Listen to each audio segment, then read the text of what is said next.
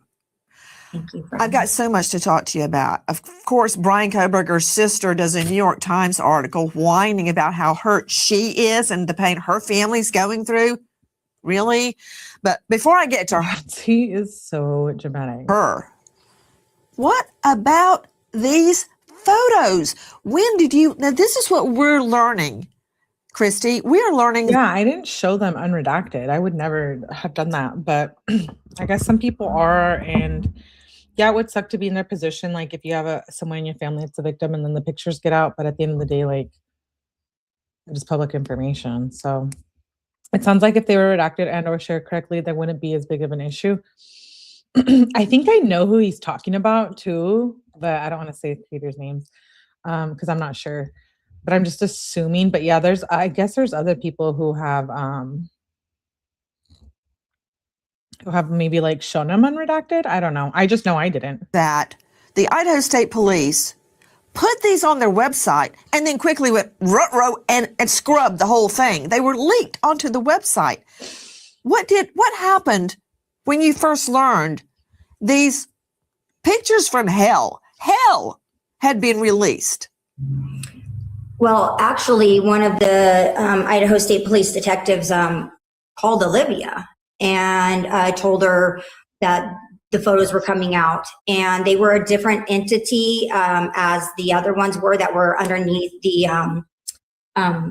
order that the 𝗟𝗻𝗆𝗍 and the 𝗡𝗵s won, being able to not show bodies or blood, and these were going to be a little different. The bodies were going to be redacted, but the crime scene was going to be pretty evident.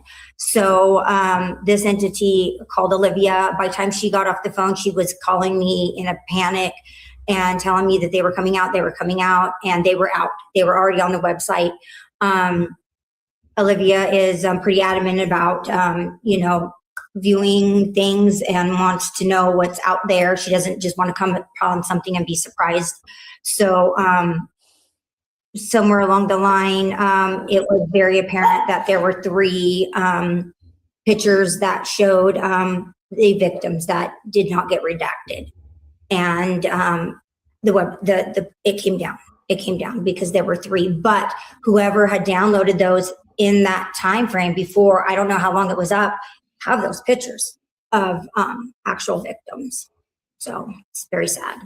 If this whole thing is turned into a profit-making like enterprise, the day before they told us that because somebody complained that did FOIA requests that the families were getting the photos at the same time, we no longer get the photos. We don't get any of the discovery from these images or anything that's been a FOIA request. They get it first, and then we can get it after them. Did you see a photo with the students?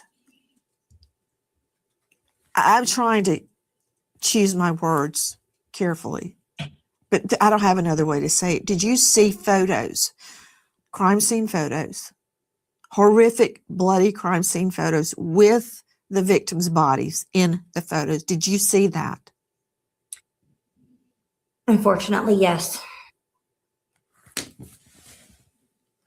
Dude, Nancy is so dramatic and a great, great actress. Hey, Gina. Yikes, sounds like broken process.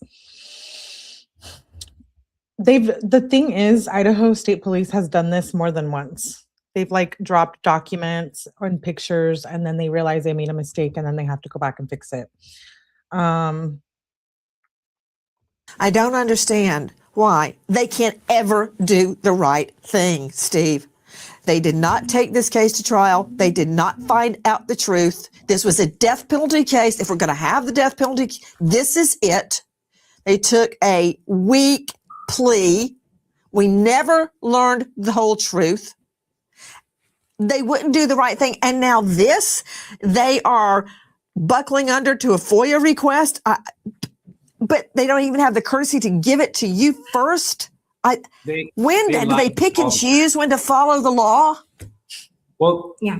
Just to the other family that ever goes through a case like this, just know they're gonna lie to you. They're gonna tell you in your weakest moment that if you just want to make it go away, just go along with the plea, just go along and all the stuff will go away. And I had legal counsel and they were like, that's not gonna go away, Steve. They're just lying to these families, trying to divide them so that they can get at least somebody to agree with what they're doing. And then that's all they need. Even though there's 4 victims and you can get a death penalty for 1, they wanted to break us apart to help their narrative. And we're still dealing with it. We're still dealing with it right now. Well, I've got to tell you something, Mr. and Mrs. Goncalves. After my fiance was murdered, of course, I was a witness at the trial. And I swear she always brings up her husband. I remember coming down off the witness stand. I had never been in a courtroom. I didn't know anything about the justice system at all. When I came off the witness stand, it was way high up by the judge's head. I came down, then there was a landing. Then there were more steps to come down. And I walked out and I looked over and I saw Keith's bloody shirt. And I was just a young girl, but I will never forget that moment. I had not seen it. I didn't know about it. I knew what he was wearing that morning when he left. It was a denim shirt to go to his job at a construction site. But I had not did not see any of the evidence until I saw that, his bloody clothes lying on the counsel table. And that one moment has crystallized in my mind after all these years. So I don't know how you can even close your eyes and go to sleep at night after you've seen the crime scene photos that were leaked and then scrubbed on the police site. What did that do to you, Christy? So, I chose to look very quickly.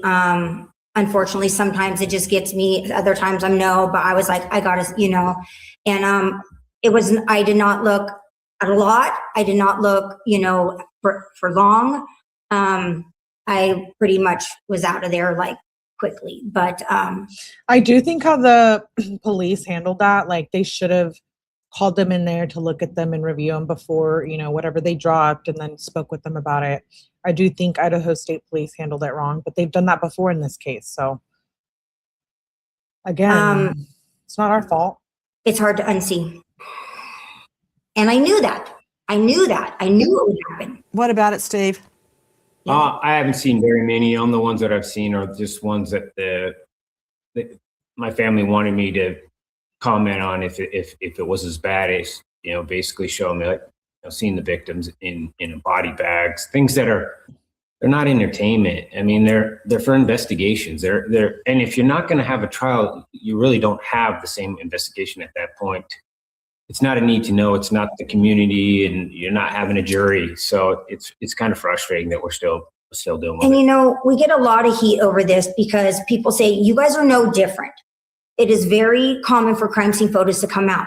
I get that. I understand that. I feel bad for those families that their loved ones are out there and this has happened. But I just feel like times are And jail calls too. Changing, and what people do with those photos nowadays is what the real problem is. Blow them up on social media and analyze them and talk about them. It's not true crime anymore. It's troll crime, and that's where things are changing. And it has been for quite a while. They're making a profit off your dead loved ones. And that was going on. They're relishing in it. Yeah. And that was to a lesser extent before, but like your organization isn't showing them, you're not going to get that same kind of professionalism in some of these smaller true crime people. Yeah, no. Some of them do, though. I remember years ago on it was my very first book. It was called Objection, and I wrote a chapter called Blood Money, and I was so stunned that people got a hold of Nicole Brown's autopsy photos and were selling them. After I wrote that chapter, Blood Money, I had this cheap little, it was like a $200 laptop. It's like this big that I wrote the book on. When I finished that chapter, I had to look up so many ghoulish examples of what we're talking about right now.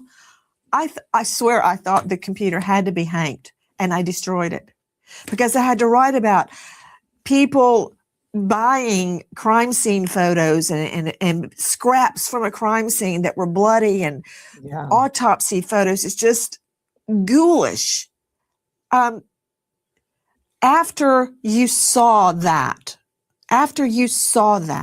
to both of you, how did that affect you? Because I still think back on that moment and I just saw a bloody shirt. Oh my gosh. I'm not sure if I've really been able to wrap my mind around it, honestly. I don't believe you've actually looked at them on your own. I showed Steve one, and it was one of the less graphic ones. And he was like, yeah. So unfortunately, I went there. And I deeply regret it. I knew I would. I've got to tell you something I learned, the hard way. I'm very curious by nature, but when it comes to my fiance's murder, I've learned to control my curiosity, because I don't want any more nightmares or any more night terrors or sleepwalking or crying jags than I've already had. So I just, please know. Nancy is so dramatic here. Nancy doesn't know what to do with her hands. She's like, okay, bonkers. Yeah, I know. He highly favored. Oh, you are in our thoughts and our prayers throughout this whole ordeal. And to put it up and then scrub it shows a certain degree of knowledge that you did the wrong thing. I want to talk to you now about another Kohberger related incident. Listen. Now, Kohberger's sister, her name, she goes by Mel. spoke to the New York Times. This piece was published on Wednesday, January 7th. The headline, her brother murdered 4 students. Now she's ready to talk. Well, we did cover this in a live as well, if you're interested in the article. So happy that she now feels ready to tell her story. The readout in the online version says that Mel is going to talk about the Koberger families, their pain, their confusion. You know, this thing happened the blink of an eye ago. And this piece is such a piece of journalistic malpractice.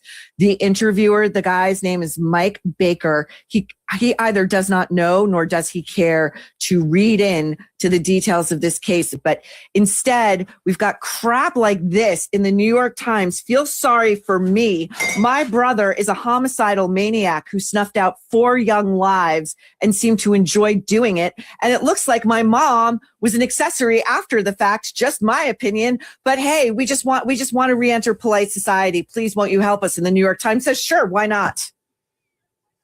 That is our friend, Maureen Callahan, from her podcast, The Nerve. And boy, she hit the nail on the head. Really? Mel is whining to the New York Times and they're printing their puff piece about her pain and her family's pain? Okay. That's the time to keep your pie hole shut. Right there.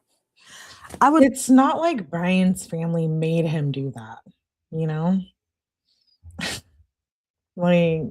Like your response to I feel for both families. Family whining about their pain. You know, I think it's just odd that that's their first time they've chosen to speak out. You know, apparently they stand behind him, whether they believe the truth or not, but they've never spoken out for his innocence. They've never gone out there and said, you know, my brother's innocent. He didn't do this. He would never do such a thing. But they come out and, you know, say, you know, we're in this terrible situation. Our family is hurting and whatnot. And I don't doubt that their family is having some sort of confusion, pain. I don't. I'm sure that they are. It doesn't even compare. But it does not compare at all. They could still talk to him. They could write to him. They could go visit him. He's still breathing. My kids would be, if one of my kids did something like this, they would be dead to our family. We would not be supporting them. That we would not be. I tell all my kids, if you do something that atrocious, even like something like that where you overly go over somebody else as well, you're done. This family, we would never put up with that. And we're talking about an individual who's got like $30,000. So you gotta stand up and say the person's wrong and then remove your support. Otherwise, you're condoning what he did and you're embracing it and you're rewarding him for that behavior. And that's why society has people like this. And we will continue to have people like this because we haven't just cut the rope and said, you're done, you're dead, you're dead. Even though you're alive, you're dead to us. It's hard to put ourselves in their shoes because a lot of people think they could put themselves in our shoes and speak on behalf of how they would act, or they wouldn't have done what we did, or they would have done this and that and this and that. And until you're in these shoes, it's hard to really say what you're going to do. We think we know what we would do if the tables were reversed. So it is hard to actually know for sure. That's just our opinion of how we feel as a family. Hey guys, Goncalves, you sitting down? You may need to lay down. Quotes from Melissa Koberger from the New York Times. Brace yourself. I've always been You better lay down. person who has spoken up for what was right. Okay, just right there. Screeching, stop. If I ever had a reason to believe my brother did anything, I would have turned him in. Okay. It's confusing. It's painful. It's like being victimized, but not really being a victim. Okay. You're not a victim. You're not a victim, Melissa Koberger. The idea is making me so emotional, I can barely speak to you about it. It's human nature to be curious about darker things. That's how we keep ourselves safe. I think we should try to come together for a true crime culture. What? Come together for a true crime culture? Now, wait. We're all so proud of him because he had overcome so much. It was a heart surrounded by vibrant colors that I had drawn for Brian, even if I could not be there in person. Okay, I stand up for what is right. She actually said that, Christy. She said that. Yeah. Yeah, I find it Nancy's such an instigator. very hard to believe that she doesn't know the truth, unless in that situation that they are in, they just have a mental block that will not allow them to accept what he did. She said in her own words, Brian, you're out at like 1, 2, and 3 in the morning. Be careful running. So if you know your brother's out, he has the same car, you've got a shared family Amazon account, you're seeing he has the weapon. So now he has the weapon, the car, and he's out around that time. And he lives close. Yeah, he's less than 10 miles away. Don't tell me you didn't know or you didn't think that he was a suspect. Or why didn't you tell him to go turn his car? According to her, the family knew nothing. Listen.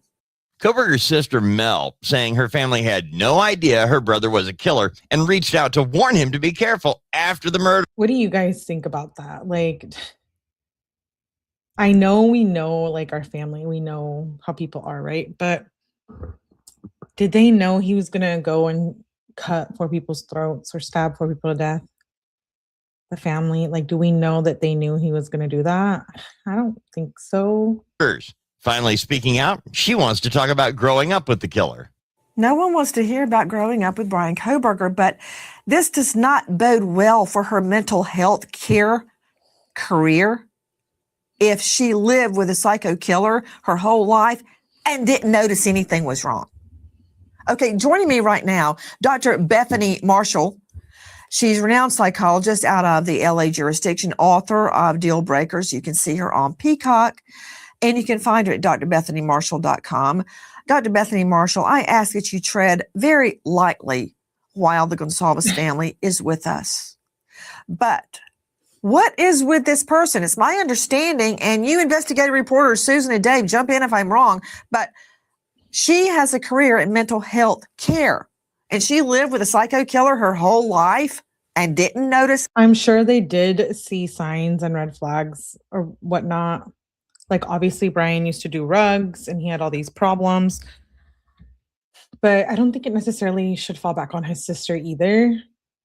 There had to be signs. Yeah, I agree. There had to have been signs. No, hell no, they wouldn't have known. I would think never someone. Yeah, but sometimes people just snap, you know? A thing?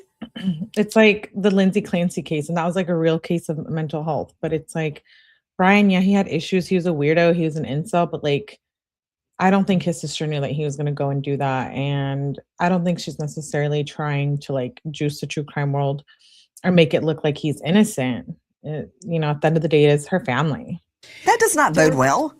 No, there were so many reports about Brian 𝗏𝗏𝗃 that exposed the fact that he stalked, that the staff at the university had meetings about him. There were complaints about him. I'm sure he exhibited that same behavior at home. There's a term, the mask of sanity, when it comes to psychopaths, meaning that they wear the mask of sanity. They pretend that they are more sane than they really are. But Brian 𝗏𝗏𝗃 did not pretend he was sane. It was apparent to everybody around him. Why not Mel? And the thing about Melissa, you know, in order to be a therapist, you have to have profound empathy for others. In her interview, she expresses no empathy for the families of the victims. Well, even giving the interview about her pain and her family's pain.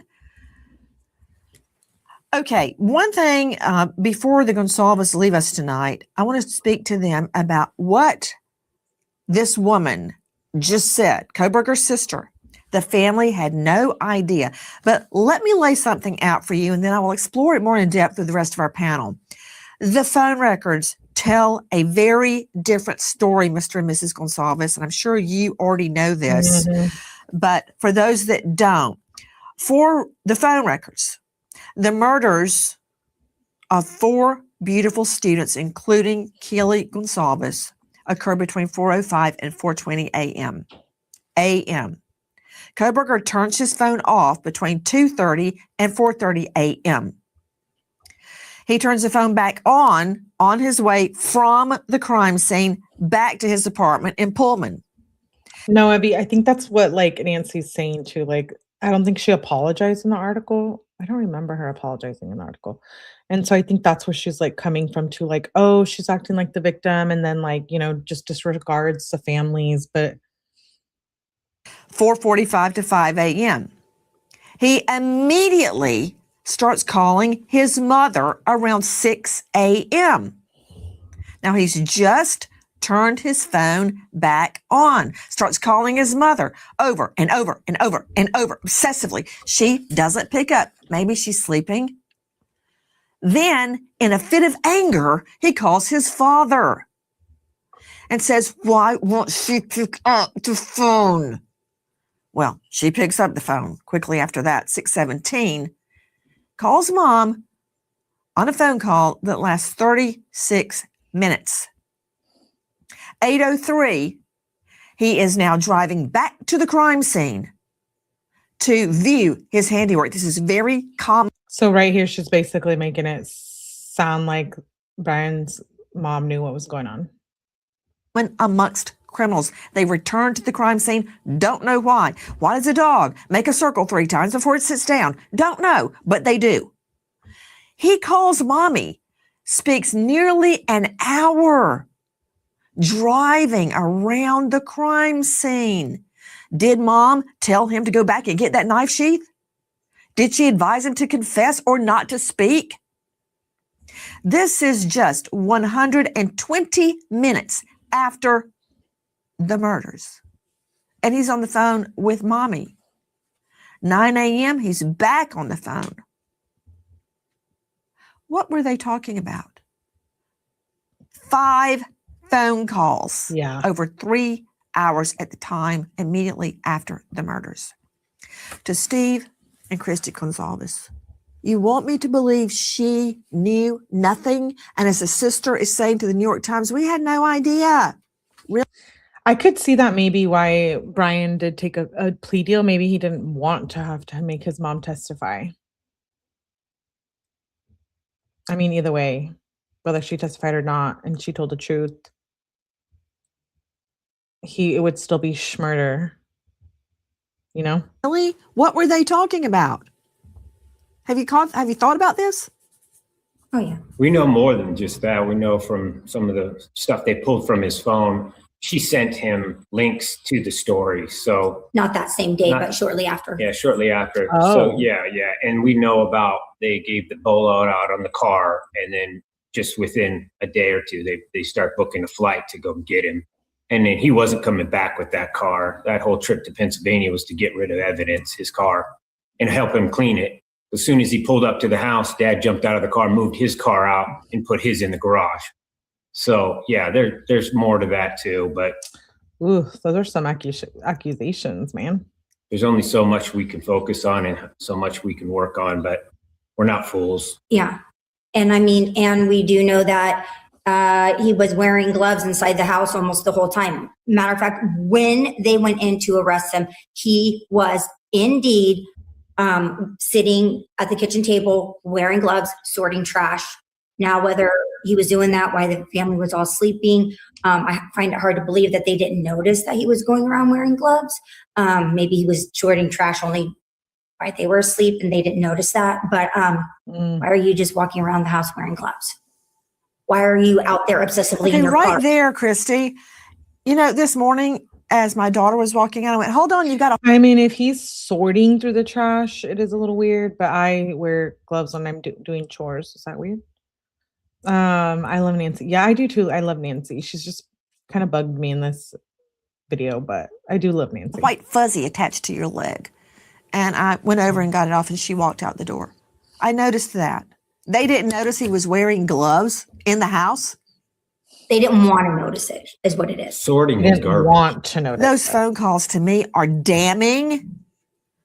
They're damning. And I wonder if the mother was ever questioned about what the content of those phone calls over and over and over, going to the crime scene, going around and around and around like a vulture at the crime scene. What were they talking about? Was she questioned? To the Goncalves family, I beg you. Yeah, good question, Ivy, but why throw it in the neighbor's trash? Maybe he was trying to conceal it. Not to look at the photos any further. I beg you, because it's going to be up here the rest of your life. What is your message tonight, Mr. and Mrs. Goncalves? It really is just, with society changing the way it is and so many people having access to it via the internet and being able to get these pictures, they fall in the wrong hands. And it's just... everybody's a news network, but they don't have the education to be a journalist. An 18-year-old TikToker, getting them out there and just I wouldn't have done the them. right thing at 18 either. So it's just our leaders have to be better than this. And we are Okay, so people on TikTok have been doing it apparently. no different than people in the past. I'm not trying to say that we're better, but things need to change. It's a time to change this. You know what? For the first time ever, Mr. and Mrs. Goncalves, I completely disagree with you. Oh, I think right is right and wrong is wrong. And there's no excuse for that. There is no excuse for hurting the victims' families for your own monetary gain, for a moment, for another click, for a higher rating. It's wrong. As I've told my children, if it feels wrong, it is wrong. There's something wrong when you feel like, is this right? It's not right. When you feel those tingles or you feel hot, when you're saying something or doing something, stop, because it's wrong. And your conscience is telling you that's wrong. So I can explain it away with the times they be a changing. That doesn't cut it with me. But please know tonight, you are in our prayers as always. And thank you for joining us. Thank you for having us. Took place.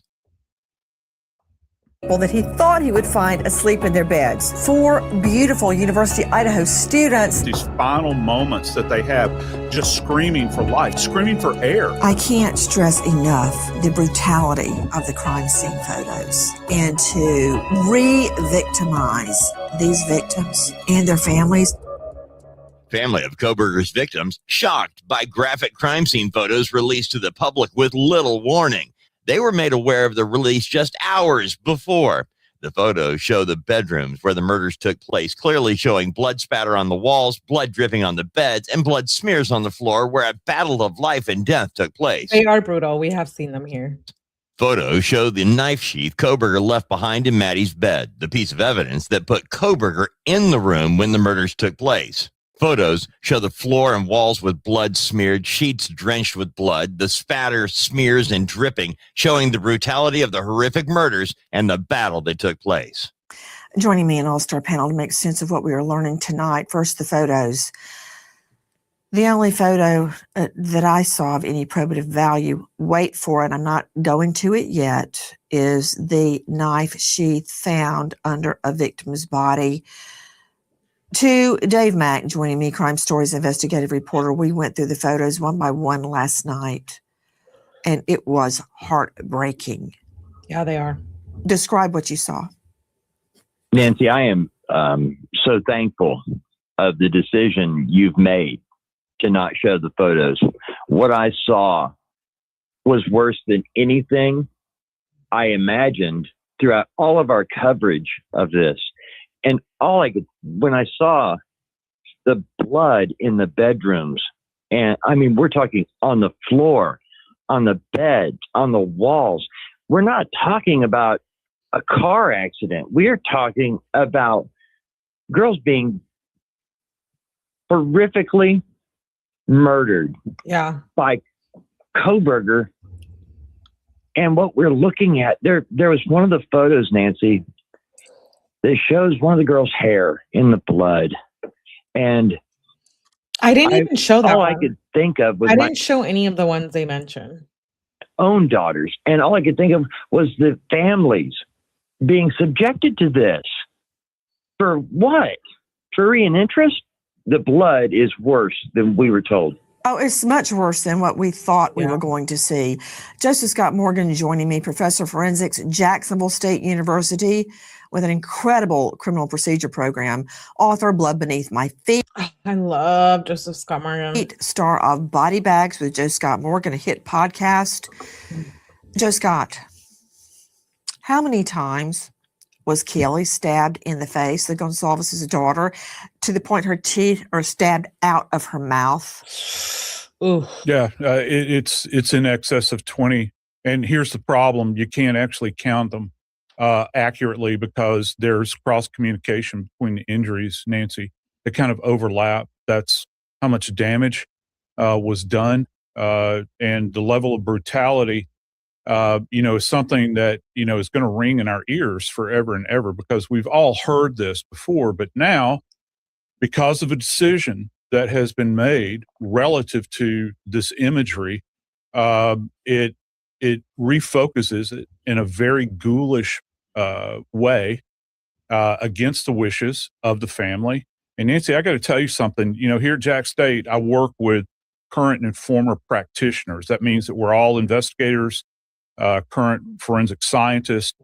And Nancy, to a person, when I polled them, I asked them, do you guys, to the best of your recollection, recall a homicide that you have worked that has been adjudicated and the subject is in an institution somewhere, and then after this, all of the crime scene images are released by your organization or the DA or whoever it is to a person that couldn't recall a single instance? Nancy, I worked in New Orleans and Atlanta, and from an official standpoint, I don't ever recall. Now, that doesn't mean that there haven't been leaked things over the years, but this goes so far beyond the pale that this can be linked back to these people out there that seem to have a complete disconnect with reality.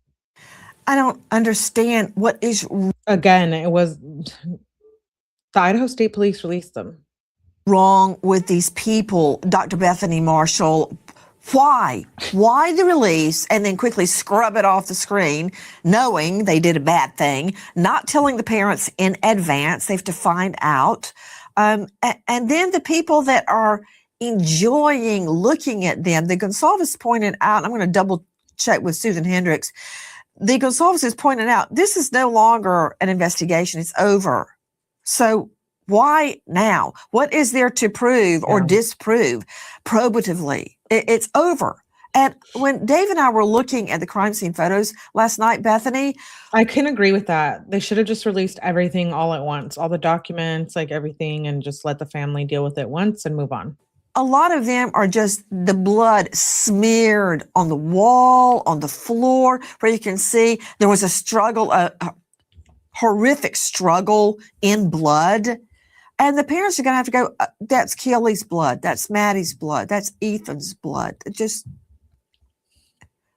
what is Nancy, wrong with these people? You know what's wrong, Nancy, is there is profound disregard for the families. In Mel's interviews, in the police department, whoever released those photos, these are law enforcement, the people who released the photos. They should know that there are people out there. That's my whole point of reviewing this, I'll say, because one, I hadn't watched it. Two, because she's doing the same thing. You looked at them too. They're just mad at YouTubers that put them on their lives. I haven't seen anyone show like the unredacted. I don't know if you guys have, but yeah, reliving the trauma over and over. I definitely agree with her there. With ghoulish interests in gore, in crime, and that these photos will be used in an exploitive kind of way. You know, Nancy, in the DSM, the Diagnostic and Statistical Manual of Mental Disorders, it describes that it's more traumatic to see a loved one hurt than to be hurt yourself. All right. To see a loved one stabbed in a car accident in pain, a loved one with cancer, because we human beings, we are wired to connect. So how could the law enforcement not have known that one little slip, putting these photos out there, and that they would spread like wildfire all over the internet. And, you know, these people who are in charge of these ghoulish pictures, who are using them, exploiting them, they have profound disregard for the family too. It's so sad. Joining me is Susan Hendricks, investigative journalist, author of Down the Hill, My Descent into the Double Murder in Delphi. Susan, how did this happen?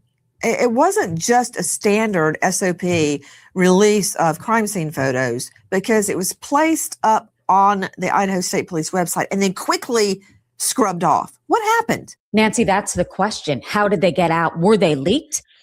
Yeah, honestly, how did they make that mistake? Like, not redact the right things and forget to redact some stuff. Were they released and quote unquote redacted, if you will? I mean, as we just heard, you could see one of the victims' hair. It's unbelievable that the families have to be re-victimized again. Well, you know, to Chris McDonough joining us, director, Cold Case Foundation, former homicide detective, worked over 300 homicides over 25 years, and he's the star of a YouTube channel where I found him, The Interview Room. Chris, thank you for being with us. You and I have walked the crime scene and been intimately involved with the logistics of the murders. Chris, there's not a lot probative that prove anything about many of these photos. They're ghoulish. Brian does look so creepy. One photo that I saw that proved anything to me was the knife sheath. Let's see that. We've seen it. We've heard about it. This shot there you see the knife on the bed. The sheets are splattered with blood. And Joe Scott Morgan can explain what those blood droplets mean. This will be the only photos that we show of these pictures from hell. Chris, this knife sheath changed the trajectory, changed the course of this investigation. Is it typical for crime victims' families to have to look at the crime scene photos? I always try to shield them, Chris. No, absolutely not, Nancy. It is not typical. And the family has every right to feel outraged and shocked. I mean, this is beyond the pale. What that knife sheath, though, does tell us is that Kaylee solved this crime by her fighting, by her, and we see that in the blood evidence with Dr. Morgan we'll talk about here in a minute. But what we see there is the fact that he lost control because she gained control. And that's the brutality that he had to deliver as a result of that. And that's why that knife sheath is there. Joe Scott Morgan, what do we see? What do those blood droplets on the bed? I think that's Maddie Mogan's bed where the knife was found, the knife sheath. What do those droplets tell you? Well, they're immediately adjacent to the sheath, which, by the way, is face down. The USMC is not visible on the sheath, which we've heard a lot about. This is a K-bar sheath. The size of these droplets, Nancy, indicate to me that there is some level of velocity or speed in their deposition. So this is something that you're going to see either in an action move. It's not like passively dripping where you get the big drops. Why does that knife sheath look like brand new?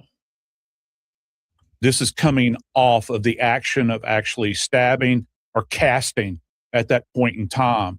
So I remember he was looking to buy another one, but I don't think he had just bought this one, or had he? Correct me if I'm wrong. They don't all have little tails on them, but you can see that there is some level of velocity because of the size of these things. They're concentrated. They're very tiny. Tell me exactly what's going on. One of the roommates has passed out, and she was drunk last night and she's not waking up. Okay. Oh, and they saw some man in their house last night. Yeah. And are you with the patient? Okay, I need someone to keep the phone, stop passing it around. Can I just tell you what happened pretty much? What is going on currently? Is someone passed out right now? I don't really know, but pretty much at 4 a.m. Okay, I need to know what's going on right now if someone is passed out. Can you find that out? Yeah, I'll come. Come on, we gotta go check. But we have to. Hi, guys. Nancy Grace here. Please join us on Crime Stories and stream it first on Fox. Parents sue Washington State University. Listen, We did read this lawsuit. I have a live on that on the parents suing Washington State University. really interesting. If he had been thrown out, he wouldn't have even been there. Exactly. Yep. He should have been thrown out before he ever killed these kids. That's the truth. If they should have set a standard and said, look, we don't put up with this in our university. You cross the line, you're done. It's not even our decision. It's just your behavior. We're holding you accountable. You should behave like this. That's the expectations in Washington State University. And you either do it or you don't. There were so many red flags. Listen. He had 13 in the first semester. The first one came in August. That's the first month that you come to school. And then 12 after. And November had a huge, Thanksgiving break. And then he didn't even go the whole month of December. He took off like December 9th or 10th. And there's 13 formal complaints. Dr. Bethany Marshall, what was wrong with WSU, Washington State University? At least I just got the response back too, so I'll maybe add it into tomorrow's schedule of live streams because we do need to review the response. 13 complaints by women, by students. It got so bad, even a professor was complaining. I think they thought they were going to get sued if they fired Kohberger. Well, they're getting sued now because they did nothing. They had their eye on the wrong thing, Nancy. Even one professor came forward and said, do not give this guy a PhD because if you do, you will see him in the news years from now. He will have murdered, killed somebody. So there were multiple people coming forward. And I do think the university was paralyzed at the thought that Brian Kohberger would sue them. And in fact, they saw themselves as a potential victim rather than thinking about all the victims in the classroom. Nancy, university students, especially women between the ages of 18 and 22, are notoriously targeted for and crimes. We know this about college campuses. So the fact that they did not even use their own internal risk assessment procedure to protect these victims, it's just shocking. The lawsuit alleges almost immediately upon arrival to Pullman, Moscow, Kohberger developed a reputation for harassing and stalking, instilling fear among female students and fellow WSU employees. Records show at least 13 complaints were filed against Kohberger by other students in the criminology program. Classmates and professors found Kohberger sexist and creepy. Female students avoided being left alone with him, and one faculty member warned he had the potential to become a future rapist. A faculty member said Kohberger is, quote, smart enough that in 4 years we will have to give him a PhD. But mark my word, I work with predators. If we give him a PhD, that's the guy in many years when he is a professor, we will hear he's harassing, stalking, and sexually I do think WSU should be held accountable. abusing his students at wherever university. My stars. And to Howard Blum, renowned author, he wrote, When the Night Comes Falling, Requiem for the Idaho Student's Murder. He has an article out this weekend in Air Mail titled, Did BK Have an Accomplice? I Make the Case.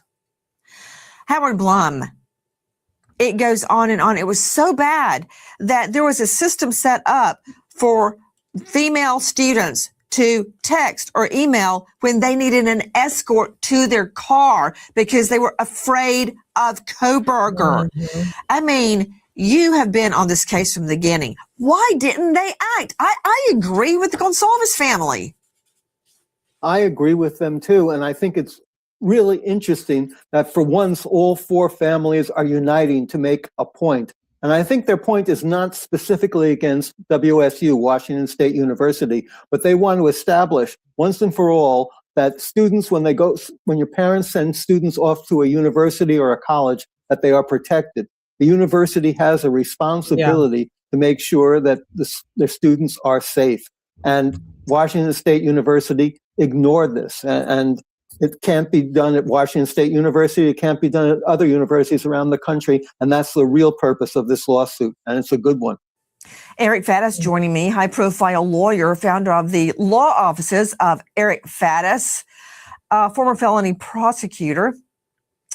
Eric, what can Washington State University say in their defense? Because it's all documented. These are not just, he said that. It's going to be interesting to hear this and then read the document. I'm going to read it tonight and see if we'll read it together tomorrow. But they're fighting back. WSU is fighting back. And she said that they documented it. And then a day late and a dollar short, they decide to have an intervention. Way too late. Yeah, I mean, it seems like there were some clearly documented failures, errors, and omissions on behalf of Washington State University. I think what they're going to argue, Nancy, is they're going to argue causation because the plaintiffs have to essentially show that Washington State University's failures caused damages and in some of the claims caused or substantially contributed to the deaths. I think Washington State's going to say, hey, this was a madman. This was a psychopathic killer. We couldn't have done anything to stop this. He would have done this anyway. And so I think that is the horse they're likely going to. That is interesting because that might be what they did. Right. The suit alleges the college did not take action in part because they feared firing Kohberger might open WSU up to a lawsuit. After the murders, Kohberger's supervising instructor and fellow graduate students immediately thought Kohberger committed the murders, but did not contact law enforcement. The plaintiffs named in the suit, Kayla Goncalves' dad, Maddie Mogan's mom, Xana Kernodle's dad, and Ethan Chapin's mom, argue WSU was obligated to control Kohberger as a teaching assistant and employee and resident of campus housing. They hired him. Dr. Bethany Marshall, doesn't anybody check social media anymore? He talked about his heroin addiction. He talked about the white noise he hears all the time. Remember that? Right when you see snow on your TV. Did they not see any of that? And that he felt like a piece of meat. He had no emotions. When he hugged his family members, he didn't feel anything. Nancy, this is actually a profound refusal to put their thoughts together about what was happening at their university. They did not. Yeah, the lawsuit just happened, highly favored. The family did a lawsuit like a couple weeks ago. Was it maybe a month ago? I don't know how long ago it was, but I did a live on it. They might end up having to go to trial, but I don't know. Maybe the university wouldn't want to take it that far. I don't know. They looked at all the evidence. They talked about it. They had meetings. Everything was documented, but there was a profound lack of a willingness to think about the students, to protect the students. Their fear of being sued was so self-serving. I mean, they prioritized that over women who are potentially raped. I do think they failed there, though. Like if females had reported him, I don't know why he was still working there. Worried about themselves, like Melissa Kohberger. She's worried about her family. She's not talking about the victims' families. Like all these photos that are being released online, these ghoulish people who are going to exploit the photos are thinking about themselves. They're not thinking about the family. There is a profound disconnect, Nancy. People are dissociating from the reality of what really happened during that crime. And I'm sure you heard earlier that immediately after the murders, people at WSU, fellow grad students and a supervising instructor knew. They immediately knew Kohberger, quote, did it, and they did nothing.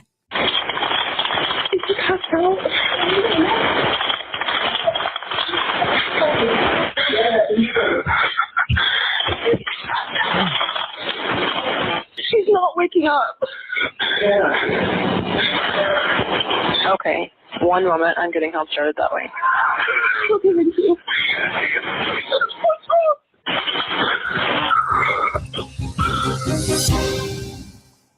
Circling back to Howard Bloom, author of the definitive book regarding the Idaho murders, When the Night Comes Falling. Howard, what about that sister And her We read the James Patterson one here together on the channel if you guys want to listen to it, but I have not read this one. green wig, not judging. She's claiming that she's gotten so famous to avoid being recognized, she has to wear heavy makeup and a wig, a green wig or a pink wig, wherever she goes. Okay, but the point is whining to the New York Times about her pain and her family's pain? Well, I am sympathetic to the sister. I think she's a victim, but I also think I agree with Howard. She's not being totally candid. We just heard that at Washington State University, everyone thought he was a suspect, or so many people thought he was a suspect. And yet his family had no idea. I don't buy that. I don't buy that at all. I don't believe that the father, while he was sitting in a white Hyundai Elantra, while they were going across the country, that the police were looking for a white Hyundai Elantra, didn't have any idea that his son was involved in these murders. I think they're trying to make the best case possible, but I don't think they're being totally candid. Well, that's certainly putting perfume on the pig, isn't it, Howard Bloom? Not being totally candid. Okay. When I saw that article, nothing about the pain the victims are going through, nothing at all about me. That's bizarre. I smell a book in the works. I'm just saying, somebody in the Kohberger camp is going to write a book about all their pain. Susan Hendricks, back to the lawsuit. The Goncalveses are not speaking about it. They can do the same too, the family. Susan, is it true that women had an email or a text that they could use because they were afraid of Kohberger to even walk to their cars? Absolutely. And the email would say 911. I mean, they had a plan. They were petrified of this guy, to even where they had to make a code to say, I'm in trouble here, or leave the door open. I mean, it's just the red flags are everywhere in this lawsuit. Everywhere, and they were all ignored. Chris McDonough joining us, Cold Case Foundation and star of The Interview Room. Chris, in so many cases that I prosecuted, by the time I got them, of course, they were felonies that started with... I'm not a big fan of him, to be honest. ...pervy behavior, like peeping toms, voyeurism, upskirt photos, and then suddenly somebody's raped and somebody's dead, okay? Are you surprised at all that it all started with his trail of intimidating women at WSU who did nothing about it? No, not at all, Nancy. And you have been connecting these dots from day one. And let's take it one step further after the murders, right? We have all of this pre-incident behavior that are just huge red flags. But what about when the cops find the white Elantra? And they do what? Oh, they just said, oh, we made a mistake. A mistake? Are you kidding me? Do you imagine all that evidence that was lost just within a week after the homicides? This was incompetence at its finest hour.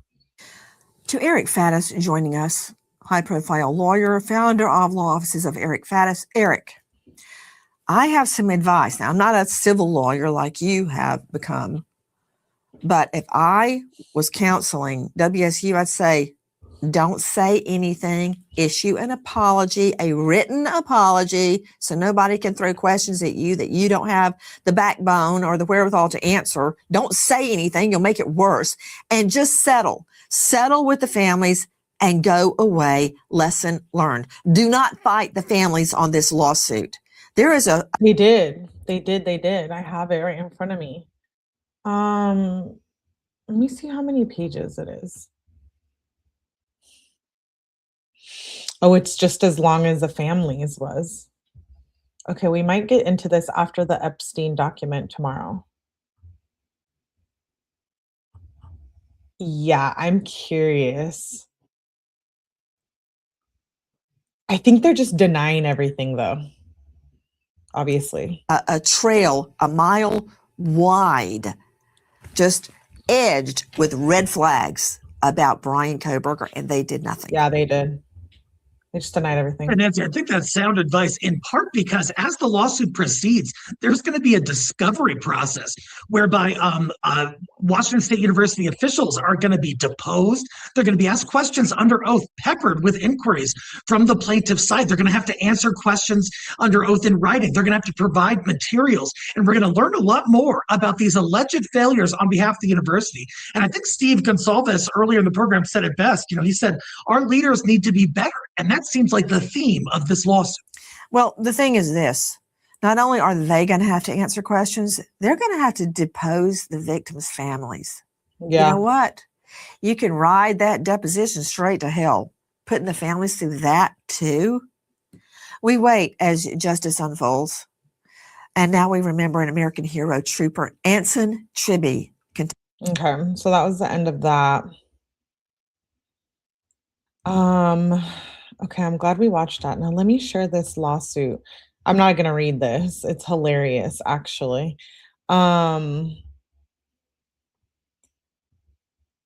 the family had like a 60-page lawsuit, right? And it was filled with a bunch of great information. You guys should listen to the live. I have a playlist, Idaho 4 playlist. The family made a lot of good points. They got a lot of information, you know, on Brian being a stalker, peeping Tom. He was harassing females, female professors, et cetera, et cetera. It's really good lawsuit. Well, I just got this one, I think like a day or, it was released on 2/11, but I've had it. I've just got it. I had it. I didn't have it when it came out, but then I sat on it for a few days because I was going to read it. But look, there's nothing to read. So it says WSU is without knowledge or information, therefore denies the same. And look, it's the same denied. They denied everything. There's literally nothing in here except denies for like 40 pages. So they're going to have to probably have like a hearing or something, pre-trial hearing. And maybe in the end, like Highly Favored said, maybe they'll settle out of court. But it looks like WSU is denying everything. Look at everything they denied. They didn't respond to anything.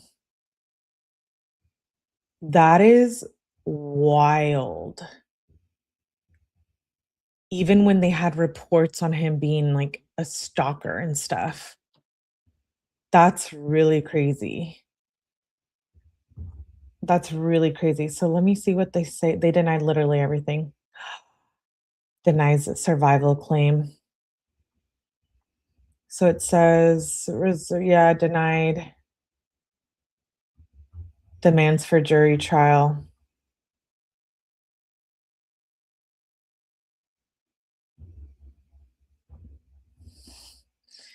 Denies anything involving the fault of Brian Kohberger.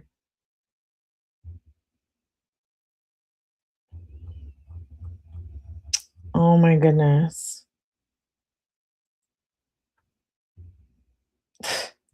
It says they'll demand, it says WSU reserves the right to amend its answer. They want discovery.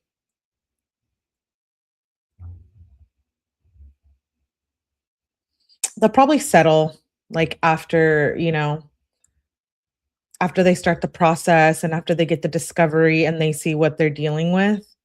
Then I'm assuming that WSU will probably be like, all right, we'll settle, you know, rather than taking it to trial or something. It would be very high profile. Well, it would be civil. So I don't know that it would be very high profile, but Idaho 4 was a very high profile case, is a very high profile case. I had another clip that I want to watch by Brian Inton, but we'll do that on a different live because that one's fairly long as well. So we've already been here for a little bit over an hour. I might come back and do another live. If not, I'll drop a video. It just depends. I have new emojis coming out tonight. I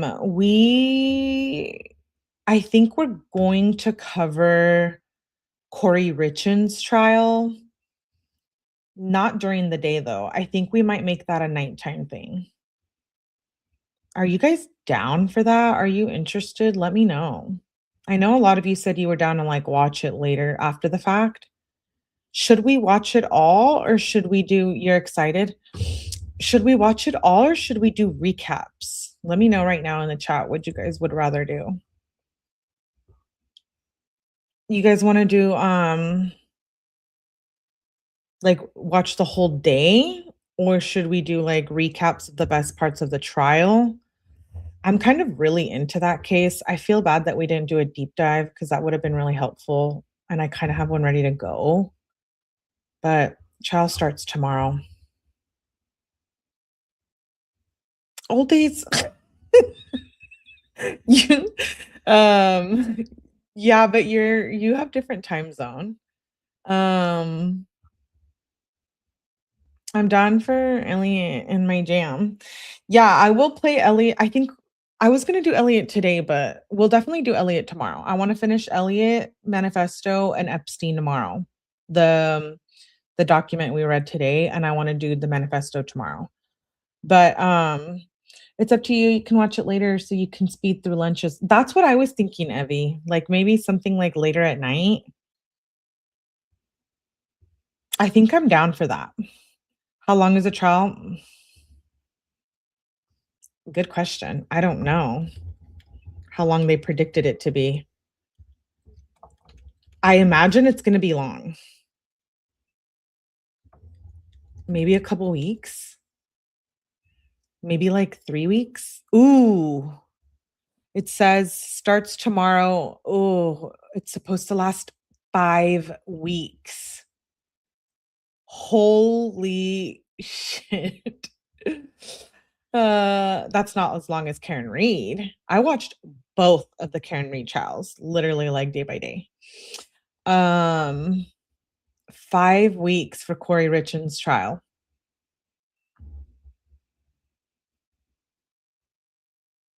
Wow, yeah. We're definitely not watching it live, like during the day. But are you guys gonna cheat and like watch it during the day and then watch it with me? Because I'll watch it all in its entirety. I don't see it going that long though. I don't really either, Evie. I could see it going like 3 or 4 weeks. 5 is a stretch. Maybe they, you know how they like estimate that, but I could see it going like 3 or 4 weeks. I don't even know if like 3. Are you guys gonna want to watch it both? Like if you watch it during the day though, you'll miss all the day lives that I do. And then if we watch it at night, we can like watch it together. That's why I didn't want to do, I know everyone's going to be streaming it tomorrow. It's like the Brian Walsh trial. Everyone streams it and then there's like nothing else on YouTube. So that's why I wanted to do like a replay at night or like a recap. Or you can split it.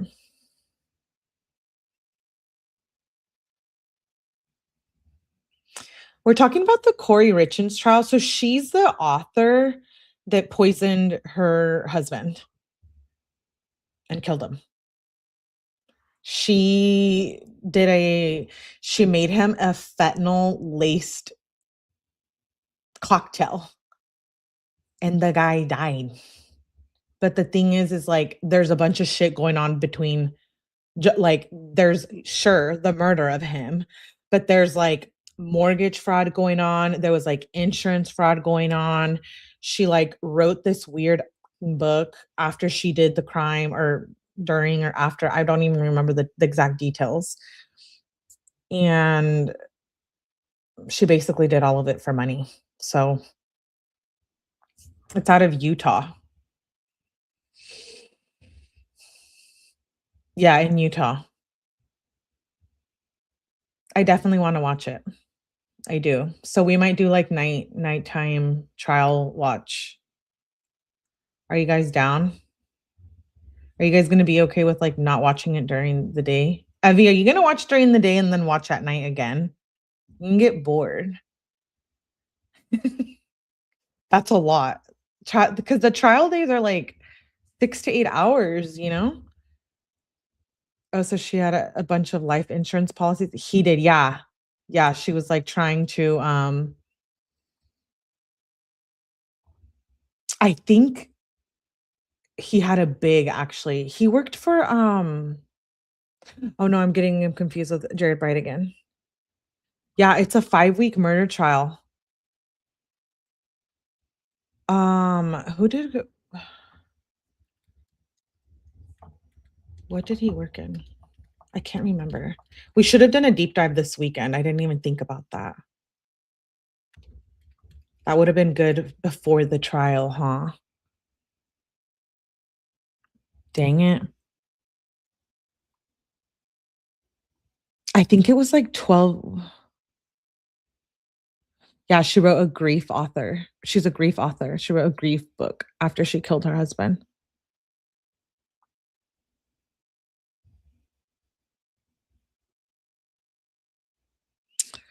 I was trying to see what he worked for because I think he had a really good job. I don't remember though. Yes, let's do nighttime so we can speed through all the breaks and stuff. Kids book. I'll watch it with you. Okay, here. I swear I cut my finger to promise you. Was he a cheater? No, she killed him because she wanted the money. Was she having an affair? I don't remember that. I don't think she was. No. No, I don't even think she was having an affair. Why did she poison him? I don't remember. Let me pull it up. Died of a lethal dose of fentanyl. Corey Richin on March 4th, 2022, Corey Richin says she found her husband, Eric, unresponsive in their bed. Police later discovered it was overdose of fentanyl. She was charged with murder shortly after writing a children's book to help kids cope with grief. Eric Richins was found unresponsive. The couple was celebrating a new house flipping deal Corey was working on. Corey told investigators she made her husband a Moscow Mule that night, and she laced it.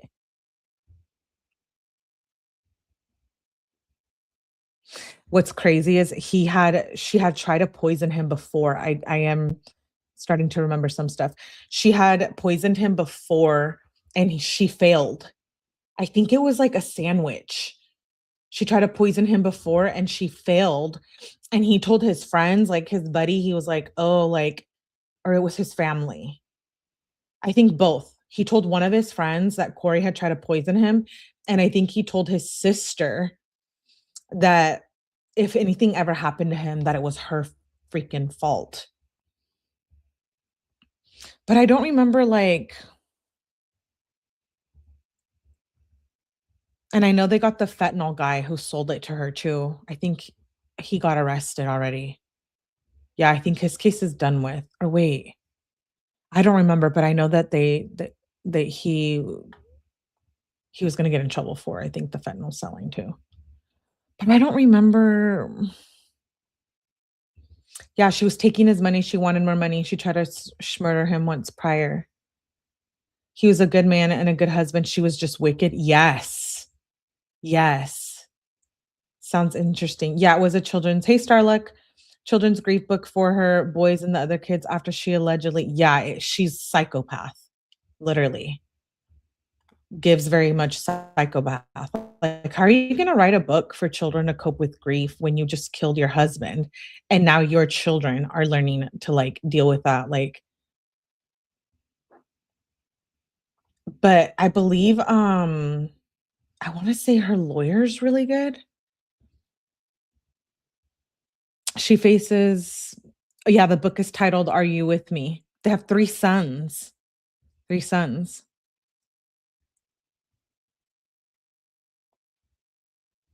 It's been on and off. There's been a lot of like things. It's kind of like Courtney Clooney. There's been a lot of like hearings and all this stuff going on in the background while it's been pending trial. I believe she was offered a plea deal and she didn't take it.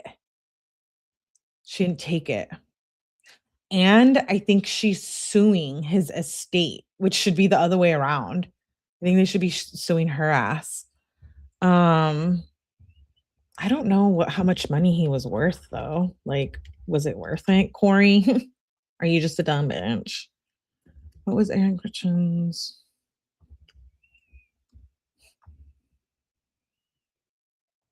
Oh yeah, see, he was really wealthy. Much of his estate was held and controlled by his sister. Ooh, he was worth millions. Yes, because I remember this is a case, I get them really confused with Jared Bridegan, which I have a playlist on too. But Eric ends up like transferring his money to his sister because he knows that Corey was like trying to kill him, I think.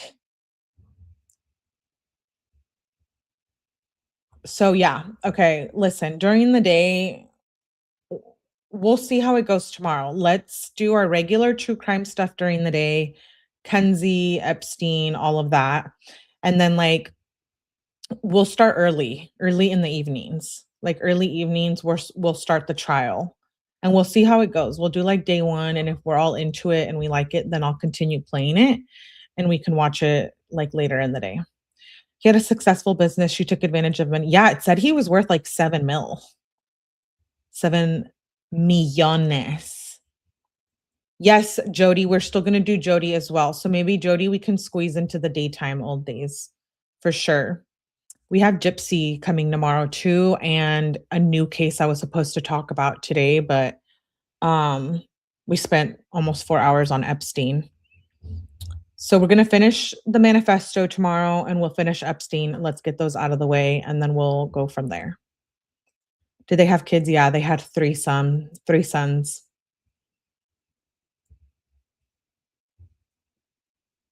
Now I think they're with his family, I think. Yeah. Very wild case. I should have done a deep dive. It's really good. It's a really good case. Like I've been pretty much following it. I just haven't covered it here. Why is it the good men get bad women and the highly favored? When you please find out, I want to be the first to know. I want to be the first to know. Why is it the good men get bad women and the good women get bad men? Yeah, you're telling me.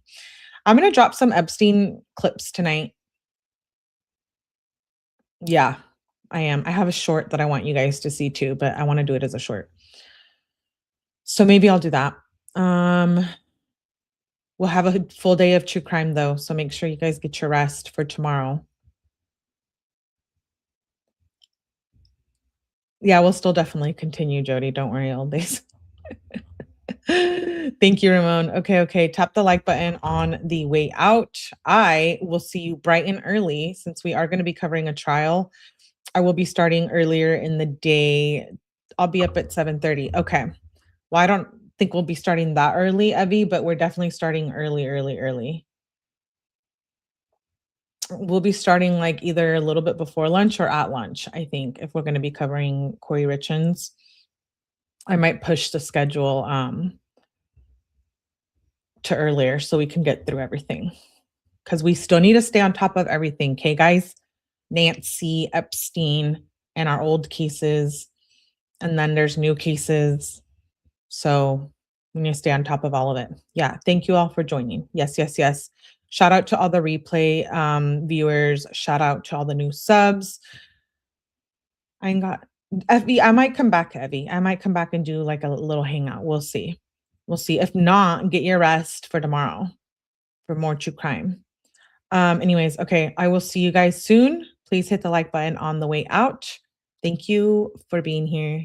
Later, alligator.